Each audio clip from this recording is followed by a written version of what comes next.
প্রিয়া, কোথায় তুমি? হ্যাঁ বলো। কি হলো, এখনো রেডি হওনি? তাড়াতাড়ি রেডি হও, যাও। হ্যাঁ দাঁড়াও, আমি মাকে শাড়িটা দিয়ে আসছি। মাকে দিয়ে আসছো মানে? এটা তো তোমার জন্য নিয়ে এসেছিলাম, আমরা ম্যাচিং করে একসাথে পরে যাব।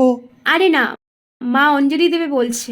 মা যে অঞ্জলি দেবে আগে তো ঠিক ছিল না, তাহলে আলাদা করে মায়ের জন্য আনা যেত। তো ঠিক আছে, অসুবিধা নেই। আমার কাছে আগের শাড়ি আছে, সেটা পরে নেব। হলুদ কালারের শাড়ি তো আমার কাছে আরো অনেক আছে, সেটা পরে নেব। কিন্তু এটা তো আমি তোমার জন্য নিয়ে এসেছিলাম, তুমি এটা মাকে দিয়ে দেবে কেন?